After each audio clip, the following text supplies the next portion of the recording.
Honourable lieutenant governor ने direction दिया है कि वीकली प्रेस ब्रीफिंग्स हो और हम मीडिया के साथ इंटरेक्ट करते रहें ताकि आप लोगों को अपडेट मिले। सो इस वीक मैं आप लोगों को अपडेट देना चाहूँगी अबाउट द इनिशिएटिव जो हम लोगों ने technical education skill development mission ने स्टार्ट किया है in collaboration with higher education department. It is the establishment of skill centres. अगस्त में हम लोगों ने आपको तभी ब्रीफ किया था कि हम कॉलेजेस में स्किल सेंटर्स खोलना चाह रहे हैं। आइडिया ये है कि नेशनल एजुकेशन पॉलिसी के अंडर स्किल्स का बहुत बड़ा फोकस है और हम चाह रहे हैं कॉलेज में जो हमारे बच्चे हो वो जो भी अपना बैचलर्स ग्रेजुएशन करें उसके साथ साथ स्किल के भी कुछ they should learn some skills as well. इसीलिए पिछले साल हम लोगों ने पूरा कोशिश किया था कि सेक्टर स्किल काउंसिल के साथ हमारा कोलैबोरेशन रहे। And I am very happy to say कि पहला बैच जो हमारे स्टूडेंट्स का है 689 स्टूडेंट्स 4 कॉलेजेस से उन्होंने पहला अपना बैच फर्स्ट सेमेस्टर में स्किल का पहला कोर्स कंप्लीट किया है। हम लोगों ने 15 स्किल सेंटर इस्टेब्लिश किए हैं अक्रॉस 4 कॉलेजेस और इस कॉलेज में हम लोग ने जीडीसी कारगिल का जो सांगू कैंपस है that is also included. Around 10 different skills हैं जिसमें ग्राफिक डिज़ाइनिंग है, पिकल मेकिंग है, ब्यूटी थेरेपिस्ट है, योगा इंस्ट्रक्टर है। सो इन सब स्किल्स में बच्चों ने बहुत इंटरेस्ट दिखाया। नेशनल एजुकेशन पॉलिसी के अंडर इन सब सारे स्टूडेंट्स को जो भी ये स्किल कोर्स कंप्लीट करते हैं उनको एक स्किल कोर्स के लिए 3 क्रेडिट पॉइंट्स मिलते हैं। तो आगे से हम एक्सपेक्ट करेंगे कि हर साल हर सेमेस्टर में बच्चे स्किल कोर्सेज लें, क्रेडिट्स अर्न करें और जो सर्टिफिकेट उनको मिलेगा स्किल कोर्सेज पे that will be recognise across the country. और एक और खुशी की बात है कि जीटीसी कारगिल का जो स्किल सेंटर है उन्होंने विंटर्स में ये नॉन स्टूडेंट्स के लिए भी ये स्किल सेंटर खोला है और इसमें अराउंड 47 बच्चों ने रजिस्टर किया है, 27 for graphic designing and around 26 for hand embroidery. So ये शॉर्ट टर्म ट्रेनिंग जो है जो अराउंड अप्रॉक्सीमेटली 3 महीने का होगा, उसमें जो भी यूथ आए हैं उनको शॉर्ट टर्म ट्रेनिंग का सर्टिफिकेट मिलेगा और इंडस्ट्री में एम्प्लॉयमेंट या सेल्फ एम्प्लॉयमेंट के लिए it will be very beneficial. I also want to add, क्योंकि हम यूथ की बात कर रहे हैं रिगार्डिंग स्कॉलरशिप्स, अभी आप लोगों को पता है बच्चों ने काफ़ी students had been applying for scholarship और उनके कुछ इश्यूज़ भी थे जो उन्होंने रेज़ किए थे सोशल मीडिया पे, कुछ मेरे को भी लेटर्स आए थे। सो मिनिस्ट्री ऑफ ट्राइबल अफेयर्स का जो स्कॉलरशिप पोर्टल खुला है वो अब फाइनली लास्ट एक्सटेंशन उनका 31 जनवरी तक का हुआ है। तो जो भी स्टूडेंट्स को कुछ डॉक्यूमेंट्स किसी के मिसिंग थे, किसी के आधार लिंकिंग नहीं था, सो उसको keeping that in mind the date has been extended to 31 January. तो मैं रिक्वेस्ट करूँगी सब बच्चों से इसके बाद एक्सटेंशन पॉसिबल नहीं है तो अपने सारे डॉक्यूमेंट्स के साथ वो लोग रजिस्टर कर ले पोर्टल पे। मेरे डेटा के हिसाब से अभी तक अप्रॉक्सीमेटली 10,000 से ज़्यादा एप्लीकेशंस आए इस साल, जो आई थिंक एक हाईएस्ट रिकॉर्ड है अभी तक का। और हम एक्सपेक्ट करें कि अगले एक हफ्ते में कुछ और स्कॉलरशिप एप्लीकेशंस आएंगे। एक स्टेट स्कीम है जिसके under again pensions are given to old people, to women in distress and persons with disability. तो इनमें अभी तक हम लोग अराउंड 18,000 लोगों को हम पेंशन दे रहे थे। अभी रिसेंटली हम लोगों ने जनवरी में 900 और एप्लीकेशन जो थे pending can we do it again, scholarship का भी पेंशन वाला हम लोग दोबारा कर लें।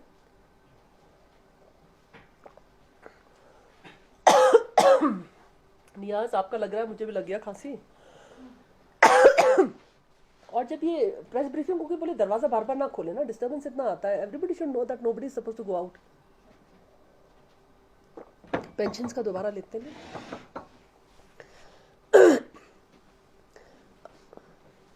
सोशल वेलफेयर डिपार्टमेंट की एक स्कीम जो है पेंशन रिलेटेड, उसके बारे में भी मैं थोड़ा ब्रीफ करना चाहूँगी। लद्दाख में 2 पेंशन स्कीम्स हम लोग चला रहे हैं। एक गवर्नमेंट ऑफ इंडिया का है नेशनल सोशल असिस्टेंस प्रोग्राम और दूसरा हमारा स्टेट का है ISSS के under. So national social assistance programme के अंडर 8,000 अप्रॉक्सीमेटली 8,000 लोगों को हम बेनिफिट देते हैं पेंशन का, जिसमें ओल्ड एज, विडो पेंशन और पर्सन्स विद डिसेबिलिटी। और जो हमारा स्टेट स्कीम है ISSS, उनमें भी सिमिलरली हम लोग ओल्ड एज लोगों को, women in distress, need not be widow, they can be separated, divorcee or any woman in need, और persons with disability। so हम लोगों का NSAP के अंडर बेनिफिशरीज अप्रॉक्सीमेटली 8,000 हैं और 10,000 हमारे जो बेनिफिशरीज हैं वो स्टेट स्कीम ISSS में है। अभी 1 जनवरी से हम लोगों ने जो हमारे पेंडिंग एप्लीकेशंस थे, 900 एप्लीकेशंस थे, अराउंड 450 लद्दाख लेह से एंड अराउंड सेम 400 करगिल से, तो उनको भी हमने क्लियर किया है। सो 900 एडिशनल एप्लीकेशंस इस साल हमने क्लियर किए हैं। तो अब मैं एज्यूम करती हूँ कि हमारा कोई pending application as on date नहीं है। अगले फाइनेंशियल ईयर में अगर और एप्लीकेशंस आएंगे तो उनको भी कंसिडर किया जाएगा। अप्रॉक्सीमेटली अभी हमारे 19,000 बेनिफिशरीज हैं अंडर दीज 2 पेंशन स्कीम्स। और रिसेंटली आप लोगों को पता होगा स्टेट मैरिज असिस्टेंस स्कीम भी हम लोगों ने अमेंडमेंट किया है, जिसमें एक बहुत मेजर जो इनिशिएटिव हम लोगों ने लिया है कि अगर कोई पर्सन विद डिसेबिलिटी है, जो एप्लीकेंट चाहे फीमेल बेनिफिशरी हो या वो अगर किसी पर्सन विद डिसेबिलिटी से शादी कर रही हैं, तो जो असिस्टेंस मिलेगा, financial assistance under the state marriage assistance scheme, that has been increase to 1 lakh. बाकी वुमेन के लिए who belongs to priority household या अंत्योदया AAY हाउस होल्ड में, तो उनको 50,000 का फाइनेंशियल असिस्टेंस मिलता है from the government. But those with persons with disability, उनके लिए ये स्कीम का जो अमाउंट है that has been increase to 1 lakh. Ma'am ITI के जब यहाँ पे बहुत सारे बच्चे जो हैं वो एडमिशन ले रहे हैं ITI ओके, तो उसमें ये भी एक इशू ये रहा कि जैसे थोड़ा और एक्सपेंशन की ज़रूरत है, क्योंकि SSC में बहुत सारे ऐसे कोर्सेज किए जा सकते हैं जो सर्टिफिकेट SSC के टाइम पे यूज़ हो सकता है। तो उस पर किस तरह के आप प्लानिंग कर रहे हैं? देखिए अभी हम लोगों ने डेटा एंट्री ऑपरेटर, क्योंकि उसकी डिमांड थी, तो शॉर्ट टर्म ट्रेनिंग हम लोगों ने स्टार्ट किया है। ले ITI में ऑलरेडी डेटा एंट्री ऑपरेटर का एक शॉर्ट टर्म ट्रेनिंग है, क्योंकि बहुत ज़्यादा डिमांड थी SSC में जो हम कहते हैं सर्टिफिकेशन। सो इसके लिए डेटा एंट्री ऑपरेटर का कोर्स हमने स्टार्ट किया। तो शॉर्ट टर्म ट्रेनिंग हम लोग इंट्रोड्यूस करते रहेंगे डिमांड के हिसाब से। जो लॉन्ग टर्म इनका ट्रेड है, जैसे 1 साल या 2 साल का ट्रेड होता है ITI में, उसको स्टार्ट करने के लिए एक डिसीजन लेने के लिए अप्रूवल LG का चाहिए होता है। बट आप लोगों को जैसे पता है पिछले 2022 में हम लोगों ने स्टार्ट किए थे 2 ट्रेड्स, हॉर्टिकल्चर एंड फ्लोरिकल्चर का, क्योंकि यहाँ की डिमांड थी और स्कोप भी बहुत ज़्यादा था। सो अभी हम इस साल भी हम एक कमेटी बैठ के एग्जामिन करें कि कौन सा हम लोग ट्रेड इंट्रोड्यूस कर सकते हैं। अभी ऑनरेबल एग्जीक्यूटिव काउंसिलर छुस्पिल साहब ने सजेस्ट किया था कि हम लोग ड्राफ्ट्समैन का क्यों ना स्टार्ट करें, क्योंकि बहुत से यंग कॉन्ट्रैक्टर्स हैं जो कॉन्ट्रैक्टिंग फील्ड में जाना चाहते हैं। इतना सारा हमारा कंस्ट्रक्शन हो रहा है, तो एक अगर ड्राफ्ट्समैन का हम कुछ कोर्स स्टार्ट करें, सर्टिफिकेट कोर्स 3 मंथ्स का, सो उसका ऑप्शन हम लोग एक्सप्लोर कर रहे हैं। तो उस हिसाब से डिमांड के हिसाब से जो आएगा, शॉर्ट टर्म ट्रेनिंग स्टार्ट करने में कोई इशू नहीं है।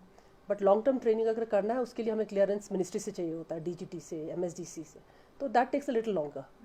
जैसे पॉलिटेक्निक में मैंने आप लोगों को शायद ब्रीफ किया था लास्ट टाइम, हम लोग मैकेनिकल इंजीनियरिंग का डिप्लोमा स्टार्ट कर रहे हैं, उसका अप्रूवल LG सर से आ गया है।